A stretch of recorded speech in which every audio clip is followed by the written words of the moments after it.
What's happening, my good people? It is your boy PKG Deluxe back with another vid on how I did. You already know what it is, and if you aren't already, check me out on all social media platforms. PKG Deluxe on YouTube, Facebook, Instagram, and all other platforms as well, including Twitch. So here, if you are here to learn today, you're here to learn about how to make more money as a tech entrepreneur, learning certain skills that can gain you those access to make extra money. So I talk about those things because why? People have problems with them all the time, and at one point in time, I was the recipient of those people who would tell me about those problems, and I ended up having to be a problem solver, a solution bringer. So I've gained experience on trying to learn or giving knowledge out to not only customers, but other people as well that can help fix a problem that they may allude to in the later long run. So today I've realized, or in a long time I've realized, that these skills that I've learned while working in a retail facility was able to give me the resources I need to make other financial decisions outside of the company that I work for. And those I consider to be tech entrepreneurship skills. Why? Because a lot of people carry a lot of value in what you know and what they don't know. And I've realized that working in the retail store that they don't know a lot of things that you're telling them. So you're telling them the best of your knowledge and the best of whatever the sales take, or whatever the item that they're purchasing, or whatever they're looking into, the knowledge that you bring to, you're giving the best of that. So as you learn these skills, you learn how to help them in the long run, which brings more money into your pocket because of the knowledge that you know. So let's get into it. The first thing is how to make more money as a tech entrepreneur, learning these skills. The skills that we're going to talk about is the Wi-Fi and network connectivity. Now, people may think that this is a simple 1, 2, 3 step, easy to do process for you or someone else, which most times, if not all times, it can be. But why does that seem to tremor a little bit left or right? It's mostly because people have a lack of confidence, and once you start the project, they don't know exactly how it's going to go or form out or pan out to be. And in that process, it's you need someone that you need to talk to. You need someone that you want to have a good assistance with. Be able to tell you exactly what your problems are so that you can learn to not make the same mistakes twice. So Wi-Fi network connectivity. Why is that an issue? Why is it a big issue? Because a lot of people don't understand Wi-Fi. We know that we want internet in our household, but we don't understand what that means. Okay, we want internet. That means that we're able to search the web on a device regardless of where we are, but we don't understand sometimes how far we're trying to go. For instance, you aren't able to go from inside your house to the front of your front yard and still search the web the same way, because now we're talking about how far you can go, your bandwidth, your connectivity, your radius, if you will. So those things go into a big plethora of problems. Well, if I have something that I wanted to attend to at my mailbox, or if I wanted to watch my front doorbell, or if I had something in the garage that was 20 feet away from the house that I wanted to survey, those things become a problem because Wi-Fi connectivity. So a lot of people that think that internet is one thing, no, it goes deeper than that. We have internet in the area, but now how do we get it to connect to all of our devices and still be able to work and work in this functionality the long suit of the time? So a lot of people have a lot of problems with connectivity, or their devices just can't connect. I've been to, or I've gone to a lot of homes that, hey, my device Wi-Fi doesn't or is not able to connect this far. This is not able to pick up the signals that I needed to. And I'm able to give recommendations. But why is that a common problem? Because I'm having to explain. I'm having to explain why your problem is a problem and what you can do to fix your problem. Excuse me. Excuse me. Damn. You can edit all that up. I have to now. So when you go into learning and understanding what your Wi-Fi, your connectivity in your household is going to be, understand the radius. So like now you have to look into what all connectivity devices do I have in my house, and how far is my radius that I can extend to from point A to point B to point C, depending on how far and how tall your house is going to be. I don't determine that. I'm just the person that's able to give you the evidence on saying, hey, this works and hey, this doesn't work. So depending on your square foot and your radius on what you're trying to encompass all at one time will determine the success rate of your internet connectivity within your entire household. So that becomes a problem because, hey, we can't connect to our devices. This doesn't work in that facet. Learning those things and telling people about how they work leads into another problem. So now, if we are able to get them to work, Let's just say we got a Ring doorbell. Let's just say we got a Ring doorbell on the back door. Let's just say we got a multitude of different devices that require constant stream, right? So if at any given point in time something were to go wrong or something were to happen, those streaming devices are exactly how if you were using your iPhone to FaceTime somebody, or if you were using an Android to Google Duos and look at somebody from a different area. The same way it's going to come through means that it's going to be choppy at some point in time because it's using cellular tower data to work, right? So with these, they don't have that access. They can't just jump between, oh, I got Wi-Fi and cellular data. They require one and can't use the other. So when you're using Wi-Fi, just think about it. If your house has Wi-Fi connectivity and was not able to reach your Ring doorbell, and someone walked up to your doorbell and was able to press it, and you got a 30-second delay, that just means that gives them enough time to do something within your household within 30 seconds. Now we're going into, oh, this may be a security violation or security breach, something that you may to attend to because of Wi-Fi connectivity. Those things coincide with each other because they connect and show you whether or not you need or cannot connect to your devices the way that you need to.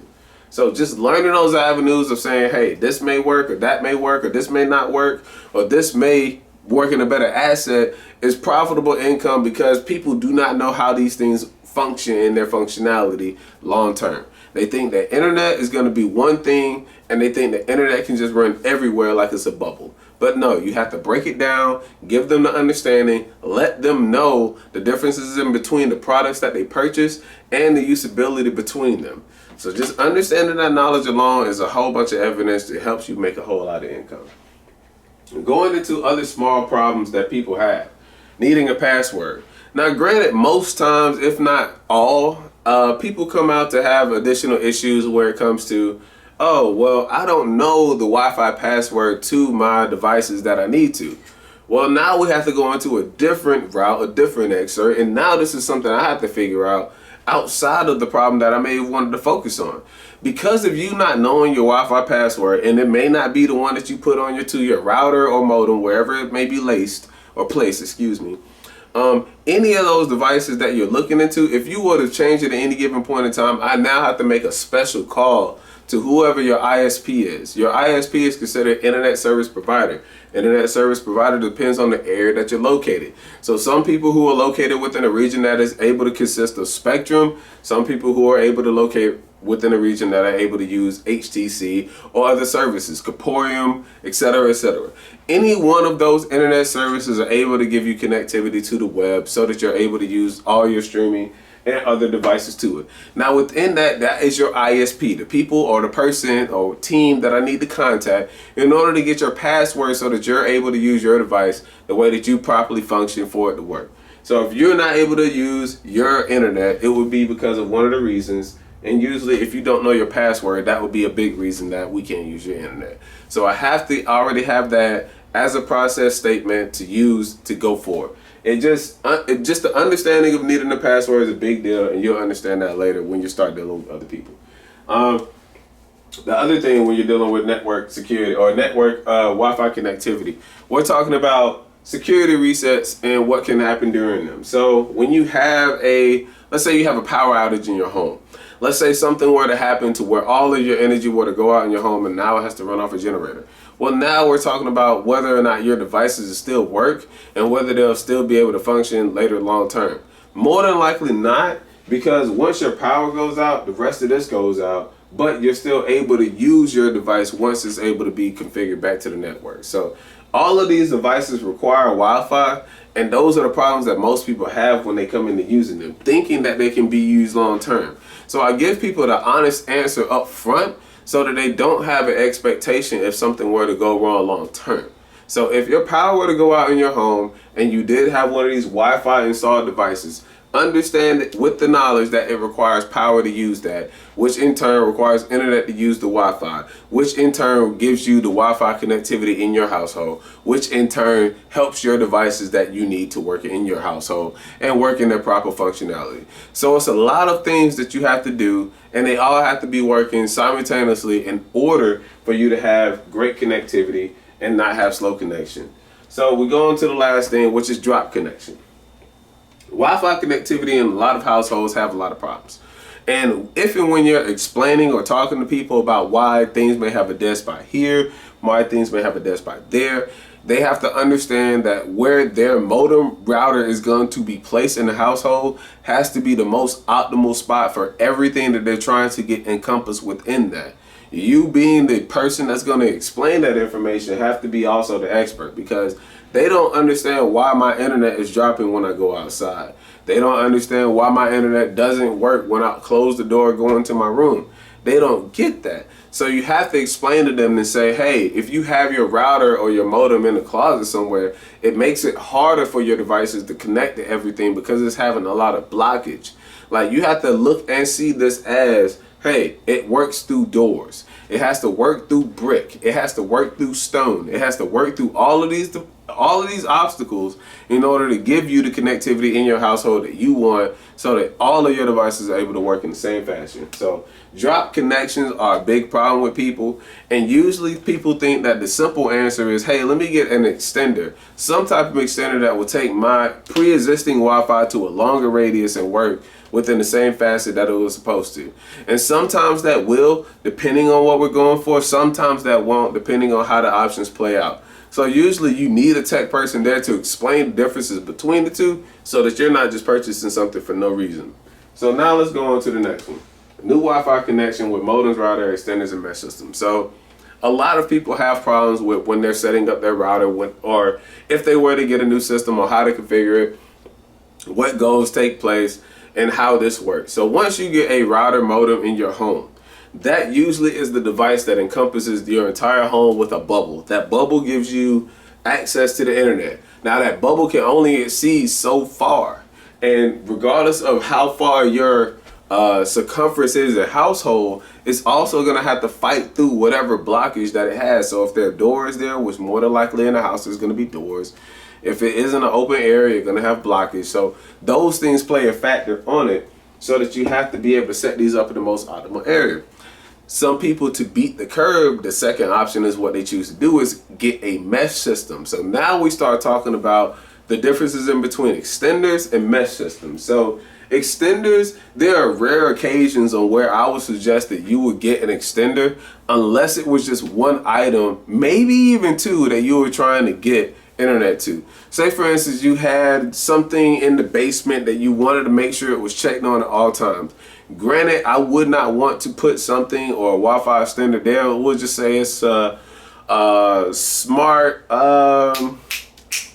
let's say deep freezer, smart deep freezer. So now I want to check the thermostat on my smart deep freezer so that it gets a little bit colder in my food. It works in the same, or it's cold enough so that it stays down there and I don't have to worry about it. So if your internet is connected to your extender is connected to the device that you're trying to get down there, these are times that I would recommend that you are able, or probably should, get an extender for that, especially if you don't plan on having a multitude of different devices in your basement area. If it's just one thing that you're trying to check on, this may be the remedy for it, so that you're not spending a whole slew of dollars just to do that. But that's talking as the client. For the person that's doing this, you want to make sure you're able to explain to them and also sell to them what they're buying, because you're going to be performing the service regardless of whatever it may be. And you just want to make sure you're knowledgeable enough to tell them the difference between what they may need to purchase and what they may want to purchase. They may want to purchase a mesh system, and they can. It's not to prevent them from doing it, but understand that they may not have enough devices that may need a mesh system. If you only have 3 or 4 different devices, I wouldn't recommend it. But that's determined on what they may want. You understanding the difference between that knowledge and what they may want is what makes you the profit at the end of the day. So you're not the buyer, you're the person that's just setting everything up. And if you want to make your job either easier or harder, or give it the best recommendation or the worst, I wouldn't recommend the worst, but literally the best, most if not times, you will give somebody a mesh system that they can look into to cover their entire household. I give the reasons for extenders because they are solo circumstances that I usually see within someone to use an extender. So now we go into the Wi-Fi signal extenders and what they are. So I speak about, or I talk about, or I have put my hands on a lot of Linksys systems, Netgear systems, Amplify systems, and Google systems. What are these that I'm talking about? These are all integrated mesh systems that require a separate entity outside of the Wi-Fi that is proprietary to the device that you already purchased. All right, cool. I said a lot within that statement. Let me run it back. All right, Wi-Fi signal extender. So let's just say you had a Sonos, right? You got a Sonos soundbar, you got a Sonos subwoofer, you got a Play 5, you got a Play 3, you have all the devices that you wanted to have simultaneously, right? So now we go into why you would need something that works separately from that device. And Sonos has a system to where it doesn't interfere with your internet, but it requires internet so it can work on all the devices proprietary to that. So Sonos has its own amp. Amplifier Sonos installs are within the Wi-Fi signal extension because they work with on that product. The same way with the Ring Chime. The Ring Chime works towards any Ring product that you have in the household, but it still requires Wi-Fi in order for it to function, so that you can hear the chime between the front door and the back door if it were to ever be rung at the same time or simultaneously or at different times of the day. You're able to cover both angles and hear it within the household at the same. So these Wi-Fi signals are able to give you a lot of different values of what you're trying to do, but actually keep you within the realm of keeping your internet on a seamless level, so where it doesn't lap over each other. So understanding your distance, which is your square feet that you're going to measure a home within, and giving the best recommendation usually is a payable product for a profit, because you're able to give what your knowledge is at this point and tell someone that, hey, if you were to purchase this, this should solve your problem. If you were to do this, this should solve your problem. But a lot of these products that they have here are not short-term solutions, and you have to understand the differences in between those. Recommending somebody an extender for someone that has a barn in the backyard probably may not be the best recommendation for them, especially determining it on their square feet that they have in the house and the radius of Wi-Fi that they're trying to encompass. So if you are looking at this and trying to say, hey, this may make more sense to do if you did this, make sure you're giving the justification that goes with it as well, so that they have a good understanding for why you even recommend that. I just look at all options and give the best recommendation dependent and contingent on whatever the options are. So Wi-Fi setup. You can make a lot of money doing this. You can do a lot doing this. It's a lot of value in it and a good understanding within it too. Granted, it may be complicated for other people. You just have to understand it within this long term. They're trying to get something that they need you in order to do and emulate, so that they don't have to do it twice. So you'll probably be out there a multitude of times, depending on how long it takes for them to get it right. But in order for that not to happen, you want to make sure that you're confident and competent in the information that I'm giving you today, so that it doesn't happen. So that when you go out there, you're able to give them all the ingredients at one time. They're able to understand. They know what they got. They understand what they got. And they love and understand the product. So your recommendation and your personality will probably be the best sell tactic that you can ever get to make profit off of. The interpersonal relationship that you develop with a separate client, understanding and knowing these terms and tools will definitely make you profit in the long run. All right. So I give all that to say Wi-Fi internet connectivity is one thing that you can learn as a network or tech entrepreneur to earn and make additional money and skills if you knew these resources. So looking at these things, reading over, understanding the problems, and giving the customer or person the best recommendation will more than likely give you a better process of making income. So we're going to leave it at that. These were our problems that we led into. How to make money as a how to make money as a tech entrepreneur, learning these skills. I'm going to go into the next one talking about computer support and repair. So look at this. We have this, and now we understand the differences in between, and we're going to start working on the next project. All right. PKG Deluxe is here. PKG Deluxe is out, baby.